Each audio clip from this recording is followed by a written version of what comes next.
What are your thoughts on vaccines for kids? The best answer I can give you, well, geez, that got complicated real fast. We have a brand new segment that we're going to try out called Lightning Round. So here's the deal.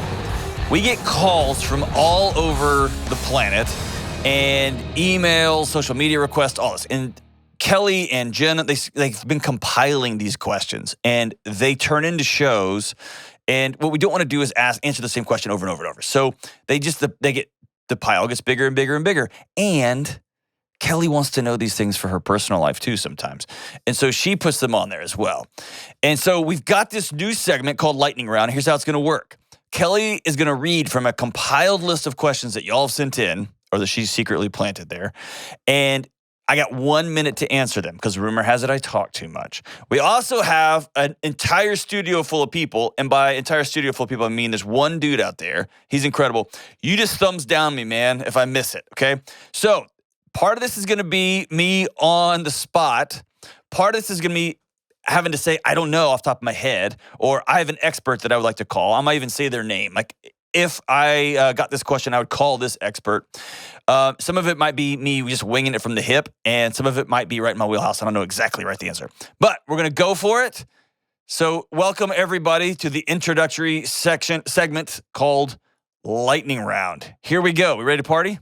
Let's do it. And by the way, can we just say, Sarah in the graphics team, look how cool this is, man. It's amazing. All right, let's do this. All right, first question. How do you know when to stop fighting for your marriage?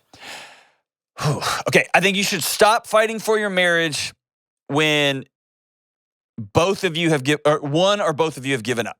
Okay, so if you're fighting and the person you're fighting with or fighting for on behalf of is not interested in participating, they have stopped being a part of the marriage, then I'm going to lay the weapons down. We're done. Number two, if I'm fighting somebody, I'm not fighting you. We're fighting for this thing. I'm not fighting you. And I would say the third thing, how do I know? If I've decided that I'm out. If I've decided I'm out. And we often think, well, I'll know when I'm out when I decide to quit fighting. No, that's not true. If you're in the marriage, if you want this thing to work, if you want to be a part of this thing, then you're going to keep going. The moment you say, I can't do this anymore, and I'm beginning to step out, that's when it's over. Is that a good answer? I don't know. What do you think? Works for me. All right. All right, let's go. Do you agree with the cry it out method for babies? No, I do not. I don't. No, I don't. And I know I get a lot of flack for that on the internet, and I don't care. The best way for true behavior change is through connection, not through disassociation, not through fracturing a relationship. And so when a baby cries, it's a primal instinct. That is a response hardwired into a child that says, I need to be reconnected. That is not a thing. When a child quits crying, that means they've exhausted their bodies, right? So not their body's ability to say, I need help, and then they get quiet, and quiet isn't them learning how to be still with themselves. Quiet is their body going into the free. It's fight or flight or free. It's their body's starting to shut down, okay? So no, I'm not a fan of cry it out. All right, next question. How do you boost sex drive? Number one, starts with the good tunes, right? How do you boost sex drive? Well, I'd say number one, sex drive isn't a thing. Sex drive isn't real. Sex is, as Emily Nagoski suggests, is a series of gas pedals and brakes. And so if you want to increase sexual encounters in your home, you want to increase intimacy in your home, you're going to look at the entire context. So for some people, sex starts with the amount of dishes in the sink and how much we've talked this week. And sometimes sex is what you're wearing or what you're not wearing, or coming out of the shower with a towel on your head, that's a signal that we're done for the night, or coming out of the shower, right? So it's all contextual. So if you want to boost that overall in your home, you're going to sit down and have a conversation about how do we turn your ons on and how do we turn your offs off. All right, next one. Next question. What are your thoughts about online dating? I think online dating is a great way to transmit information with one another. It's a great way to find people in your area that you wouldn't otherwise find, because people don't just go to roller rinks anymore, and they don't go just play go, I was going to say play bowling because that works. People don't go bowling anymore. Or they do, they go with a group of friends. So the way people interact or they quote unquote meet each other, that's the way people come into contact with each other. So I'm fine that I've got one of my oldest friends in the world got married that way. I got family members who got connected that way. That's fine. I think the mistake we make is that we try to do all of the quote unquote getting to know you electronically. And remember this, electronic communication allows us to transmit info. It does not allow us to get to know one another or to connect with one another. Full stop with a period at the end of that sentence. No, I've got great friends that No. You have great people that you communicate with, that you give info to, but they're not your friends. All right, next question. What are your thoughts on vaccines for kids? The best answer I can give you, well, geez, that got complicated real fast. I give my kids the MMR. My kids have that, and I keep them up to date on that. I did not choose to get my kids vaccinated with COVID vaccine for a number of reasons.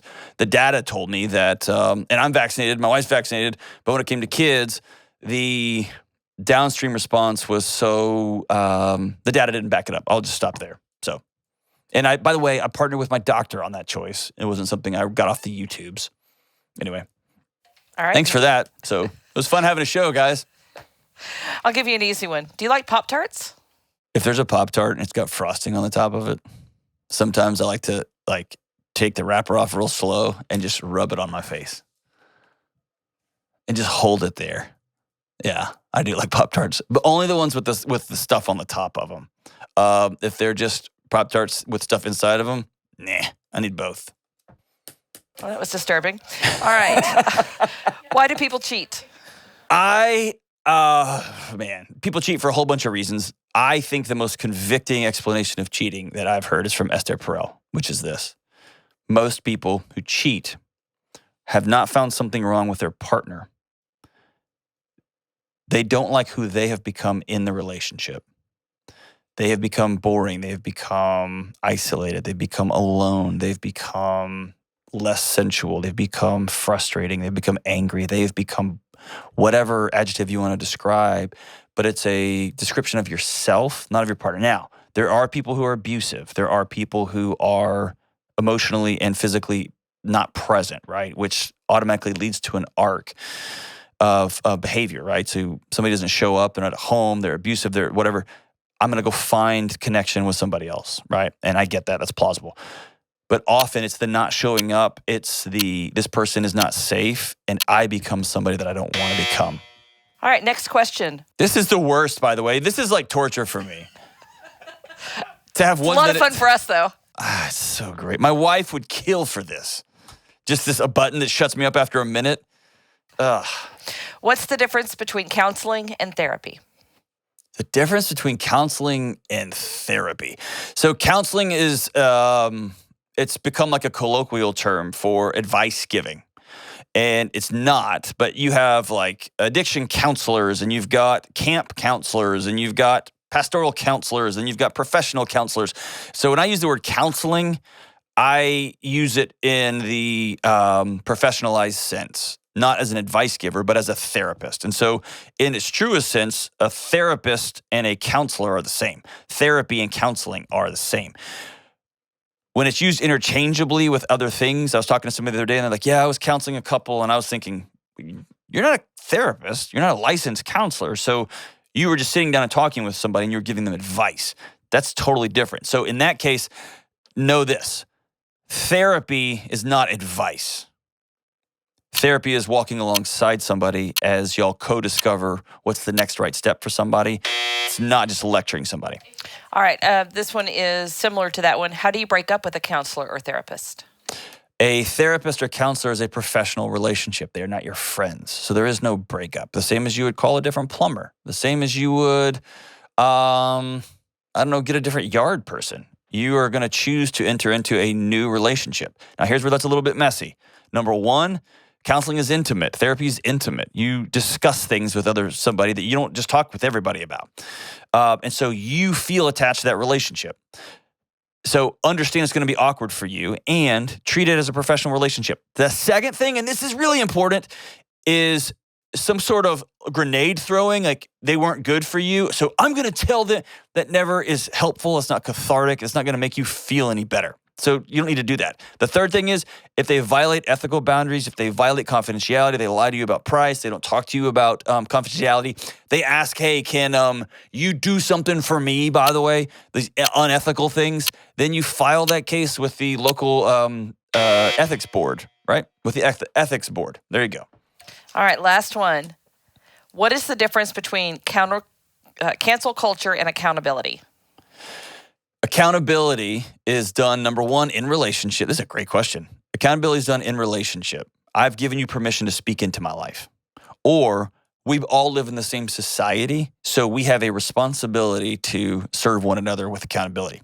But accountability always serves to help both the situation at large, society, this school building, this group of parents, your kids, and accountability helps you. It's me giving you wisdom and insight and holding you to a set standard that we've all agreed upon. Cancel culture is, I'm going to kill you. I'm going to end your ability to earn a living. Your ideas and your words are so bad that I am going to end your ability to use them. One of those is for building everybody up, including somebody that has to be held accountable. There has to be a punishment, right? Cancel culture is the act of destruction. That was it. I hated that. We'll be doing it again. Of course we will, because I can see all high-fiving each other back there. You're like, yes, we got him. So, America, if you like me stumbling through my answer, geez. That was hard. Yeah, those weren't easy questions. If you liked the lightning round, let us know. Go down in the comments below or send Kelly an email. Her cell number is, I'm just kidding, I won't do that.